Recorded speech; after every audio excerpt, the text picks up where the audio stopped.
probabilité.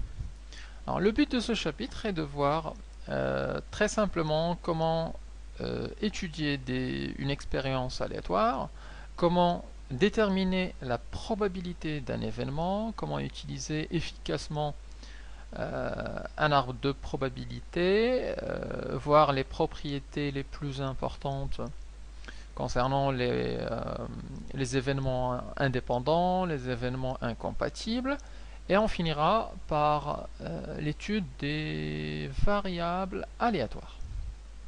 Alors, commençons par le début. Le but de ce chapitre est d'étudier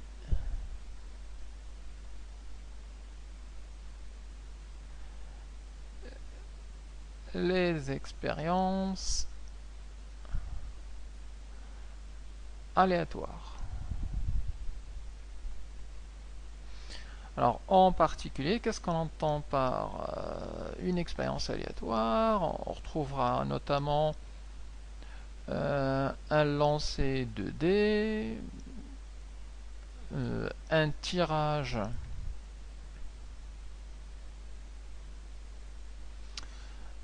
dans une urne, ou alors différents jeux se basant sur le hasard, avec des dés, avec des boules, des jeux se basant sur le hasard.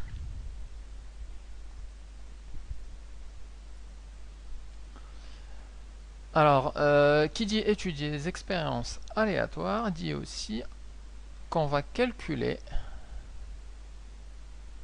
alors en calculant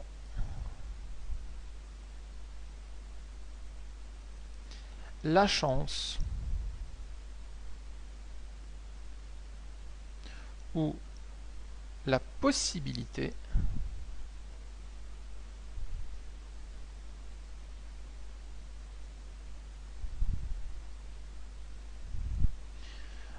de certains événements aléatoires.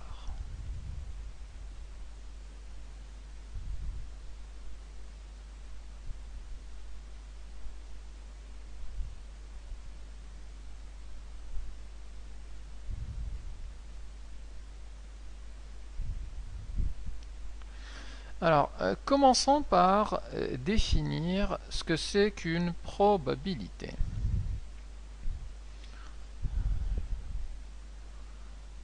Alors, définition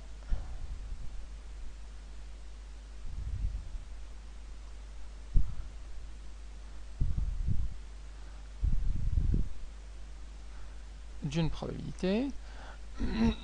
Alors, il y a toujours la définition bien rigoureuse, très complète, mais du coup incompréhensible. Alors, je vais essayer de simplifier, de donner une version allégée, en disant que dans un univers gamma qui regroupe les événements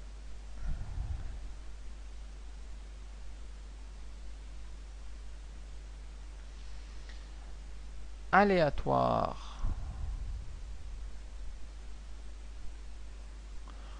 possibles d'une expérience,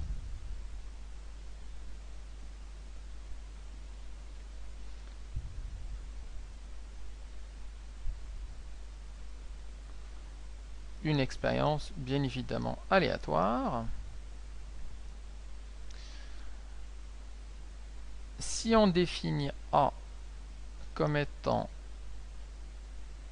un événement aléatoire,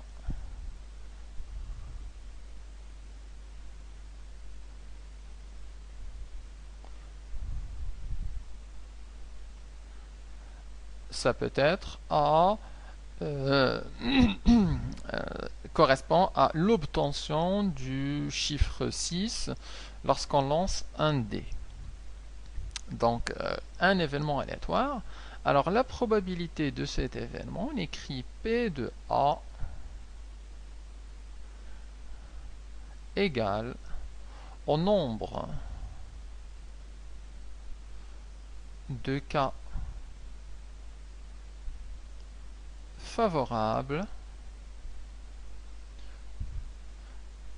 correspondant à la possibilité A divisé par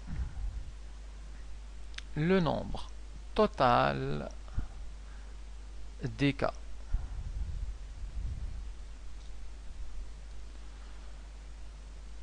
Alors, un petit exemple pour fixer les idées.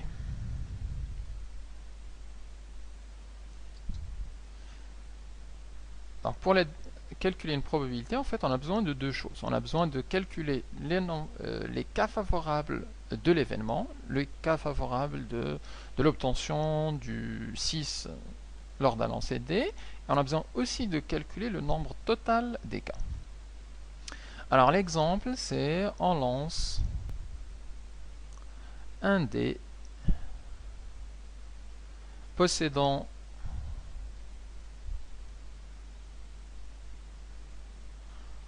deux faces vertes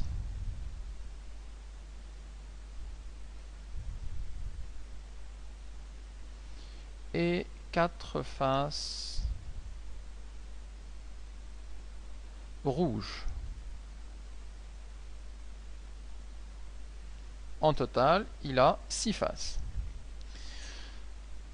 Alors, on va appeler l'événement A obtenir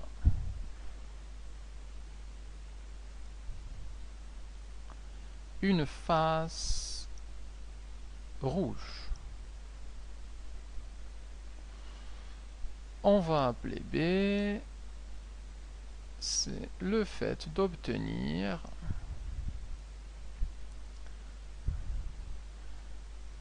une face verte. L'expérience aléatoire, c'est le lancer de dés.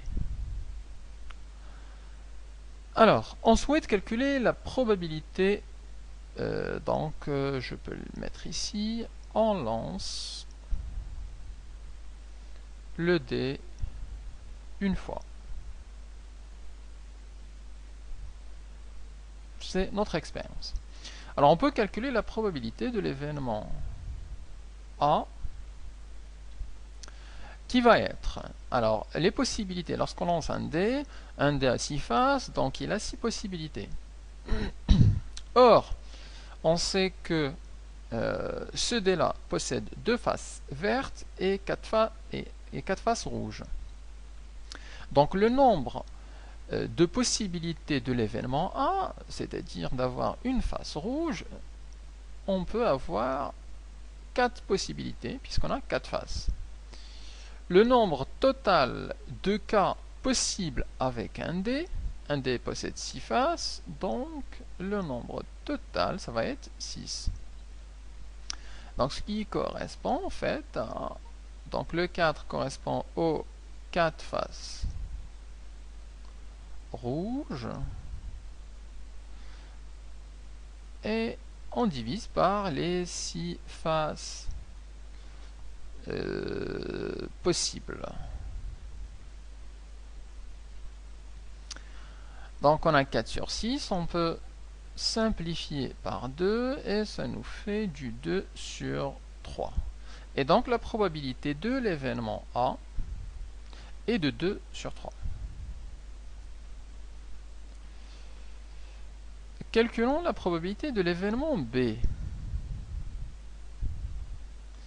Alors, le P de B, c'est le nombre de possibilités de l'événement B. On sait que pour ce D, on a d'abord l'événement B, c'est avoir une face verte.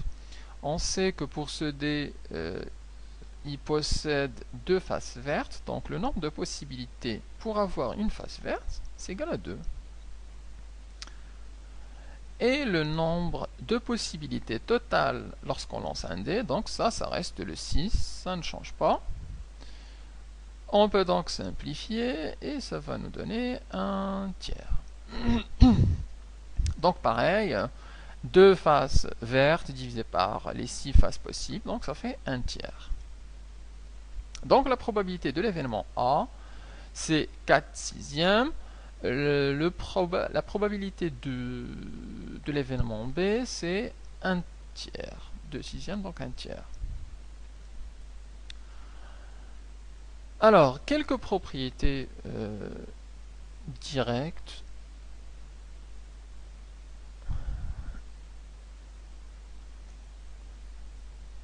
Il faut savoir que une probabilité, c'est toujours compris probabilité d'un événement A quelconque, c'est toujours compris entre 0 et 1. Lorsque la probabilité est égale à 0, ça veut dire que c'est un événement impossible. Lorsque la probabilité est égale à 1, ça veut dire que cet événement est inéluctable. Donc, c'est l'événement sûr. On peut aussi l'écrire sous la forme P de A appartient à l'intervalle 0,1 fermé. On peut aussi parler de l'événement complémentaire A bar. Alors si A bar est l'événement complémentaire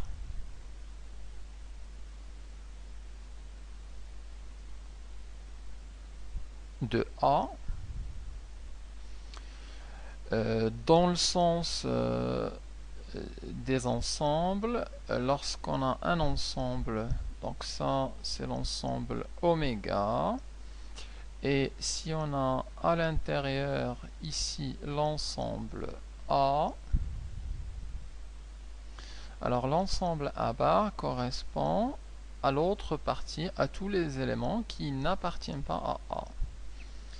Donc c'est le A bar.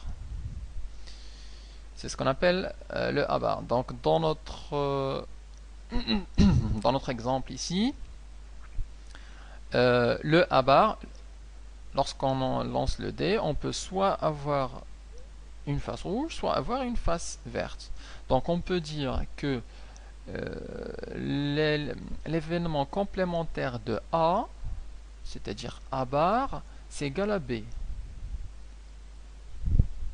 Puisque les deux, si je mets ici l'ensemble oméga des probabilités, alors on peut soit avoir une face rouge, soit on peut avoir une face verte.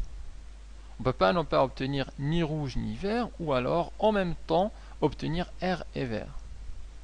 Donc on peut dire ces deux ensembles-là en fait sont complémentaires, et donc on peut dire que pour notre exemple, le A bar c'est simplement égal à B. D'ailleurs, on le verra dans la propriété, ça nous donne une relation entre les probabilités. Vous remarquerez ici que le 2 tiers plus 1 tiers, c'est égal à 3 sur 3, donc égal à 1. Et c'est justement ce que dit la propriété. Elle nous dit que le P de A bar, c'est égal à 1 moins la probabilité de l'événement A. Donc si on connaît la probabilité de A, on peut trouver directement la probabilité de A bar.